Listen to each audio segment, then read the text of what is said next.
यह कहानी है रामपुर नाम के छोटे से गांव की। रामपुर गांव के लोग साधारण जीवन जीते थे। इस गांव के ज्यादातर किसान अपनी आजीविका के लिए खेतों पर निर्भर रहा करते थे।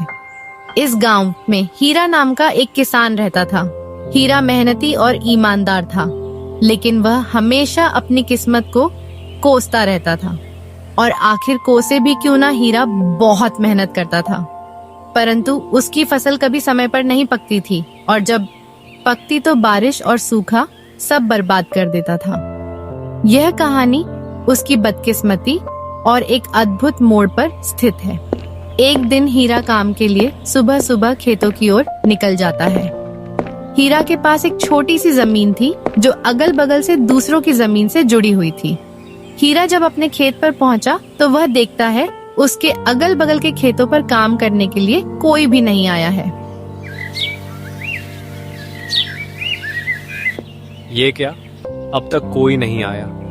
लगता है किसी को कुछ पड़ी ही नहीं है। चलो, अब इनके लिए तो मैं कुछ नहीं कर सकता, पर कम से कम अपने खेत का काम तो कर सकता हूँ। कुदाल लेकर वह अपने खेत पर काम करने लगता है। काम करते करते सुबह से दोपहर हो जाती है, पर हीरा अपना काम करने में इतना व्यस्त था कि उसे तो समय का पता ही नहीं लगता है। तभी थोड़ी देर में उसकी पत्नी पन्ना उसके लिए खाना लेकर आती है। अजी सुनते हो, आओ आकर खाना खा लो। पन्ना की आवाज सुनकर हीरा को समझ आता है कि दोपहर हो गई है। अरे ये क्या, दोपहर हो गई? समय का तो पता ही नहीं चला। चलो, पन्ना खाना लेकर आ गई है तो खाना खाकर थोड़ी देर आराम करके फिर काम करता हूँ। हीरा पन्ना के साथ खेतों के पास वाले पेड़ के नीचे बैठकर खाना खाने लगता है। क्या हुआ जी? लगता है आज कुछ ज्यादा ही थक गए हो आप। हाँ, आज सुबह से लगातार खेतों पर काम कर रहा था। सुबह से दोपहर हो गई और पता भी नहीं चला। तो आपने थोड़ी देर आराम क्यों नहीं किया? मैं क्या करता, अगल बगल के खेतों पर कोई काम करने आया ही नहीं, तो मुझे लगा अभी दोपहर होने में समय है, इसीलिए मैं भी लगा रहा। तुम आई तो पता चला कि दोपहर हो गई। क्या हुआ, अब तक कोई आया क्यों नहीं खेतों पे काम करने? वही तो, इन लोगों का भी सही है। जब मर्जी आते हैं, जब मर्जी जाते हैं, और एक मैं हूँ जो इतनी मेहनत करता हूँ। फिर भी पता नहीं कैसी किस्मत है मेरी, जो कोई ना कोई बहाने से मेरी मेहनत बर्बाद कर ही देता है। हीरा को परेशान देखकर पन्ना उसे दिलासा देने की कोशिश करती है। आप इतना दुखी क्यों हो रहे हो? आपको पता है ना, आप मेहनत करते हो, पर किस्मत को क्या कोसना। आज आपकी किस्मत साथ नहीं दे रही है तो क्या हुआ? क्या पता कल आपकी किस्मत आपका साथ देने लगे।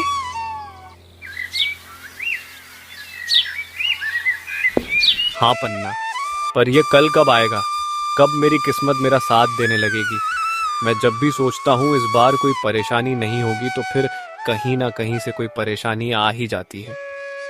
आप निराश मत होइए, आप बस अपनी मेहनत पे ध्यान दीजिए, और मुझे पूरा भरोसा है कि आज नहीं तो कल आप खुद मुझे कहेंगे, लगता है किस्मत मेरा साथ दे रही है। देखते हैं ये समय कब आता है।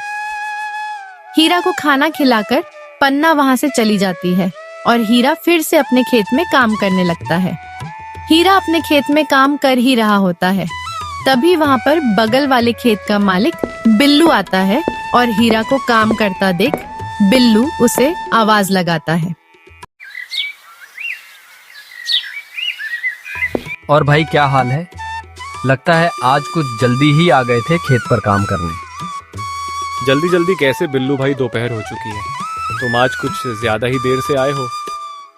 हाँ भाई, आज थोड़ा देर से उठा था तो सोचा दोपहर का खाना खाकर ही जाता हूँ खेत पर। पर हीरा भाई, तुम्हारे चेहरे का हाल तो कुछ और ही बता रहा है। क्या बात है? किस चीज की परेशानी है तुम्हें? क्या बात होगी बिल्लू भाई, वो बस अपनी किस्मत को लेकर थोड़ा परेशान था। अरे हीरा भाई, कब तक अपनी किस्मत को कोसते रहोगे और कब तक किस्मत के भरोसे चलते रहोगे? भाई, अब किस्मत को कोसूं नहीं तो और क्या करूं? तुम तो जानते ही हो ना, पिछले साल बाढ़ आई और उससे पिछले साल सूखा पड़ गया था। और जब इस साल कोई प्रकोप नहीं है तो मंडी में अनाज के दाम गिर रहे हैं। मुझे एक बात बताओ, हम दोनों के खेत एक दूसरे से अगल बगल में हैं, यानी तुम्हारे खेत में जो आफत आई होगी वही मेरे यहाँ भी हुआ होगा। पर मैं तो नहीं कोस रहा अपनी किस्मत को। हाँ, मैं भी मानता हूँ कि किस्मत का साथ बहुत जरूरी होता है, पर सुनो भाई, मेहनत का फल भी जरूर मिलता है। कभी कभी हमें किस्मत को बदलने के लिए खुद कदम उठाने पड़ते हैं। तुम खेती के अलावा क्या करते हो? भाई मेरे पास खेती के अलावा और कोई काम नहीं है। मेरे पिता और दादा भी यही काम करते थे। दादा की जमीन पिताजी को मिली थी और अब मुझे। हम हमेशा से अपनी जमीन पर ही निर्भर रहे हैं। देखो भाई, वह पहले का समय था जब खेती और किसानी से तुम अपना और अपने घर वालों का पालन पोषण कर सकते थे, पर अब तुम्हें उसके अलावा भी कुछ और काम करना पड़ेगा। बिल्लू भाई, खेती के अलावा मैं और क्या करूं? भाई, मैं तुम्हें बताऊंगा, नहीं दिखाऊंगा। पहले तुम फटाफट से अपना सारा काम निपटा लो और मैं मेरे खेत का काम कर लेता हूँ। फिर मैं तुम्हें मेरे साथ अपने घर ले जाऊंगा। हीरा बिल्लू का यह प्रश्न सुनकर थोड़ा चौंक जाता है। उसे लगा बिल्लू के पास कोई ऐसी बात है जो उसकी समस्या का समाधान कर सकती है। ठीक है भाई, मैं अभी अपने खेत का काम निपटा लेता हूँ। दोनों लोग अपने अपने खेतों में काम करने लगते हैं। हीरा ने अपने खेत का काम सुबह जल्दी आकर शुरू किया था, इसीलिए उसका काम जल्दी हो जाता है। हीरा अपने खेत का काम करके बिल्लू के खेत के पास जाकर खड़ा हो जाता है और बिल्लू को काम करता देख मन ही मन सोचता है,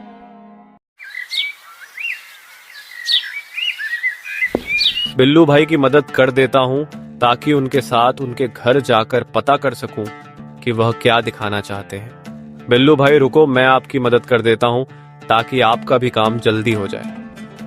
ठीक है भाई। फिर क्या था, हीरा भी बिल्लू के खेत के काम में उसकी मदद करने लगता है। हीरा की मदद करने की वजह से बिल्लू का खेत का काम जल्द ही निपट जाता है। धन्यवाद हीरा भाई, तुम्हारी वजह से आज मेरे खेत का काम जल्दी हो गया। धन्यवाद। किस बात का भाई, आप भी तो मेरी मदद करने वाले हो। मेरा भी तो फर्ज बनता है आपकी मदद करने का। हाँ भाई, चलो मेरे घर चलते हैं।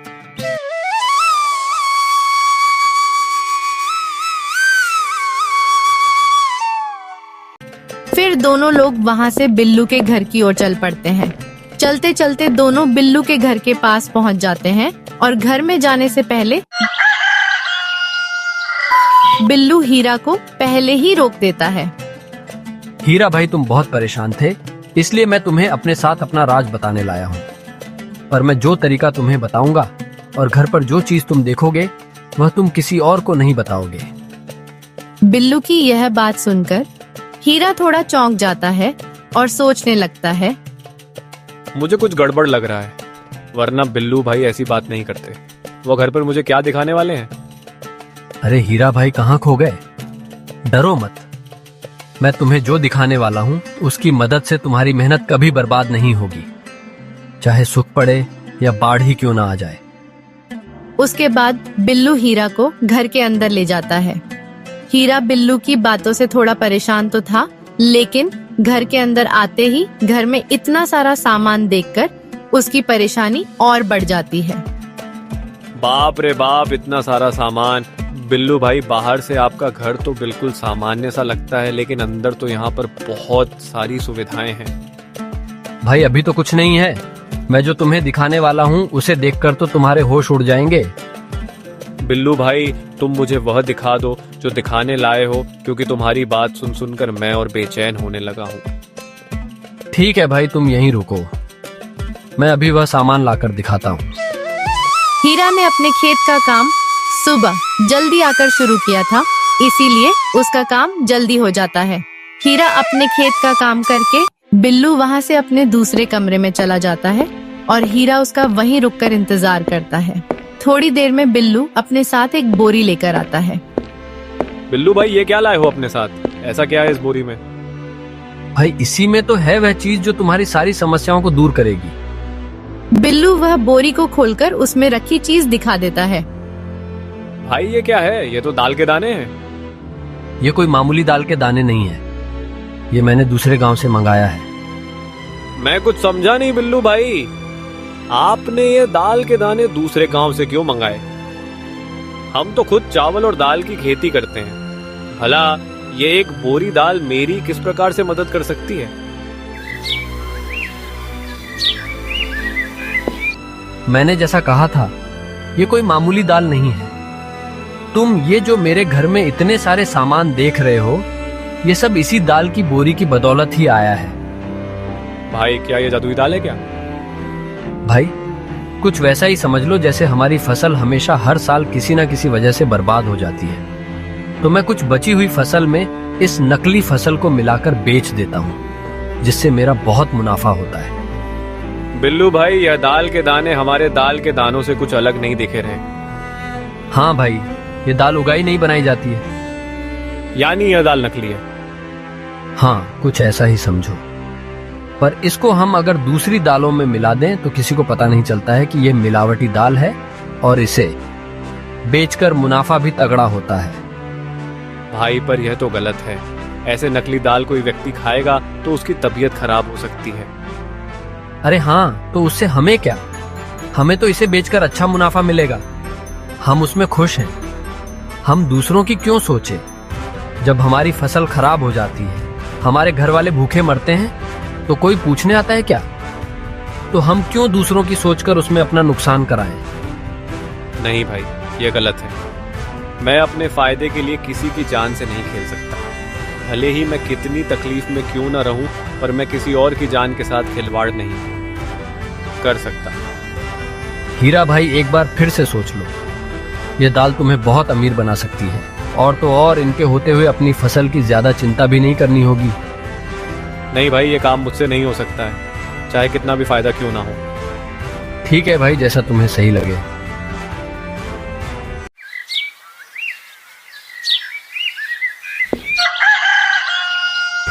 हाँ भाई चलो, तो मैं चलता हूँ।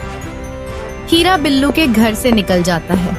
हीरा फिर से परेशान होकर अपने घर की तरफ चल पड़ता है। चलते चलते हीरा परेशान हालत में एक पेड़ के पास बैठ जाता है।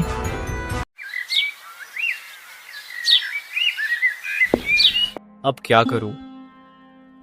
मैं अपने नसीब को कोसूं या नहीं? कुछ देर पहले तो ऐसा लग रहा था कि मुझे कोई नई राह मिल जाएगी जो मेरी किस्मत को बदल देगी, पर आखिर में हुआ वही जो मेरी किस्मत को मंजूर था। फिर मेरी किस्मत दगा दे गई। अब मैं क्या करूं? आखिर कब तक इस किस्मत को कोस कर काम होगा मेरा? हीरा परेशान होकर पेड़ के नीचे अपने आप से बात कर ही रहा होता है। तभी वहाँ पास से एक साधु बाबा गुजर रहे होते हैं।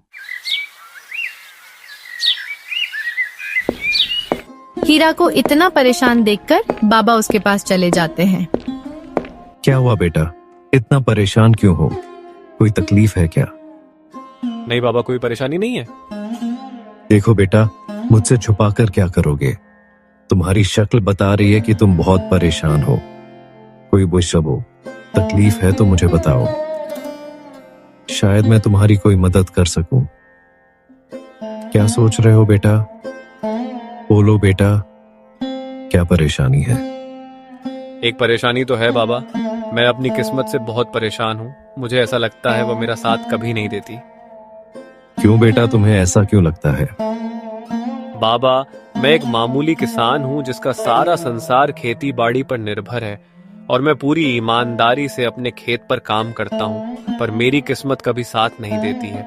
कभी बारिश मेरी फसल खराब कर देती है, कभी सूखा पड़ जाता है, और किसी साल फसल बच गई तो उस साल मंडी में दाम कम हो जाता है।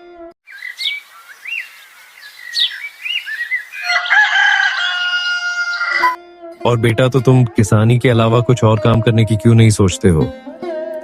बाबा, मेरी पुश्ते किसानी ही करते आ रही है, और फिर मैं किसानी कैसे छोड़ दूं? और किसानी छोड़ना तो कोई तरीका नहीं है ना। तो बाबा, अगर इसी तरह हर किसान परेशान होकर किसानी छोड़ दे तो लोग तो भूखे मर जाएंगे। हाँ बेटा, यही तो सोचकर तुम्हें और मेहनत करनी होगी। बाबा, मैं मेहनत करने से पीछे नहीं हटता, पर आखिर मेरा भी तो घर परिवार है। मुझे मेरे अलावा उनका भी देख सोचकर चलना पड़ता है। तो जिस तरह तुम परेशान हो, उस तरह तुम्हारे साथ वाले किसान भी तो परेशान होंगे ना। तो तुम सारे मिलकर कोई उपाय ढूंढो। शायद सारे लोग मिलकर सोचो तो तुम सभी की समस्या दूर हो जाए। बाबा, मेरी अगल बगल वाले में से तो कुछ ने अलग रास्ता चुन भी लिया है खेती से पैसे बनाने का। तो तुम उन्हें पूछो और उनका तरीका अपना कर देखो, शायद तुम्हारी भी काम बन जाए। नहीं बाबा, मैं वो रास्ता नहीं चुन सकता, मुझे वह सही नहीं लगता। क्यों बेटा, ऐसा क्या कर रहे हैं वह जो तुम्हें सही नहीं लग रहा? अब मैं क्या करूं? बाबा को बिल्लू वाली बात बता दूं क्या? इस तरह से तो वह लोगों के जान के साथ खिलवाड़ कर रहा है। बता देता हूं, पर बिल्लू भाई का नाम नहीं लूंगा, क्योंकि आखिर वह मेरी मदद करने की कोशिश ही कर रहे थे।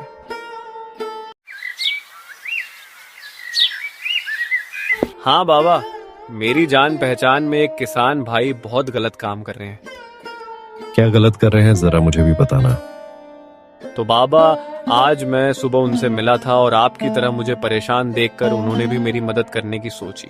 उनका भी खेती का काम है जो हर साल मेरी तरह कुछ ना कुछ वजह से खराब हो जाती थी, तो उन्होंने एक नया उपाय सोच लिया। ऐसा क्या करते हैं बेटा वो? बची हुई फसलों से पैसे कमाने का। बाबा, उन दालों को अगर आप अपने असली दालों में मिला दो तो पता ही नहीं चलता कि नकली कौन सा है और असली कौन सा है। पर ये नकली दाल तो लोगों की जान ले सकती है ना? हाँ बाबा, इसलिए तो मैंने वह रास्ता नहीं चुना, क्योंकि मैं अपने फायदे के लिए किसी की जान नहीं ले सकता, भले ही मुझे इसके लिए और कितना भी परेशान क्यों ना होना पड़े।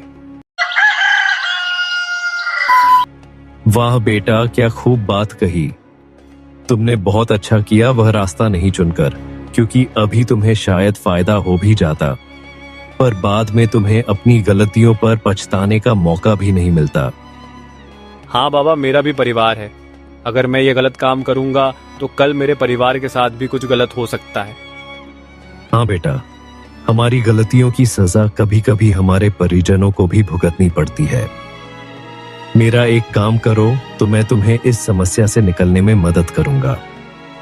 बोलिए बाबा, मैं क्या करूं? मैं आपके सारे काम करने के लिए तैयार हूं, बस आप मुझे इस समस्या से बाहर निकालिए। तुम्हें कुछ ज्यादा नहीं करना है। तुमने कहा ना तुम्हारा भी परिवार है, तो तुम बस उन्हें जाकर ये नकली दाल वाली बात बतानी है, क्योंकि तुमने अपना सोचकर मना कर दिया। पर क्या तुमने अपने परिवार वालों से पूछा इस बारे में? नहीं बाबा। नहीं पूछा किसी से भी? तो एक बार उनसे पूछ कर देखो उनका इस बारे में क्या कहना है। फिर कल सुबह तुम मुझे यही मिलना। ठीक है बाबा, मैं अपने परिवार से इस बारे में बात करके आपको कल सुबह यहीं मिलता हूँ। हीरा घर पहुंचते ही सबसे पहले अपनी पत्नी पन्ना को आवाज लगाकर बुलाता है। पन्ना, मैं खेत से आ गया हूँ, जरा यहाँ आना, तो तुमसे कुछ बात करनी है। हीरा की आवाज सुन पन्ना वहाँ आ जाती है। हाँ कहिए, आपने मुझे बुलाया? हाँ, मुझे तुमसे जरूरी बात करनी थी।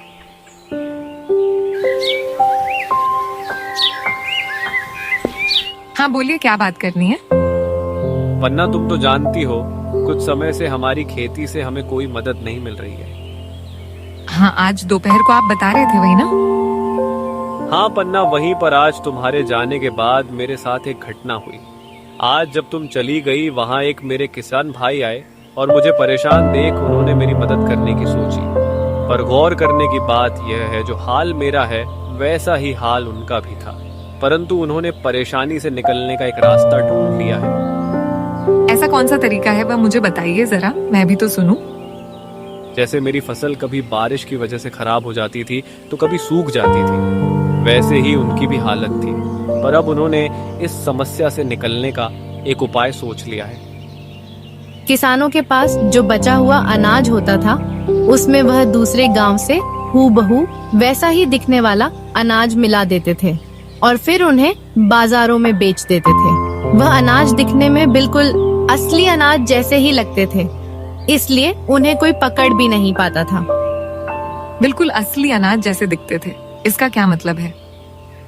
मतलब वो अनाज उगाए नहीं, बल्कि बनाए जाते हैं जो काफी सस्ते दामों पर मिल जाते हैं। उन्हें सस्ते दामों पर लो और खूब मुनाफा कमाओ। पर नकली अनाज तो खाने में जानलेवा साबित हो सकते हैं। ये तो बहुत गलत बात है जी, अपने मुनाफे के लिए किसी की जान लेना। हाँ, मुझे भी ये गलत लगा, तो सोचा एक बार तुम्हारी भी राय लेकर देखता हूँ, क्योंकि मेरी इस परेशानी में तुम भी तो परेशान हो और सिर्फ मेरे मना करने से अच्छा है। मुझे एक बार तुम्हारी भी राय लेना सही लगा। नहीं जी, हम एक बार के लिए भूखे सो जाएंगे, पर किसी के साथ ऐसा धोखा करके पैसा कमाना बहुत गलत होगा। आज तो हम चैन से सो जाएंगे, पर कल उनकी गलतियों का भुगतान हमें किसी ना किसी तरह चुकाना ही पड़ेगा। हाँ पन्ना, मुझे आज तुम पर बहुत नाज हो रहा है क्योंकि तुम भी बिल्कुल मेरी तरह सोच रही हो। फिर क्या था, पन्ना की ऐसी बातों ने हीरा का हौसला और भी बढ़ा दिया था।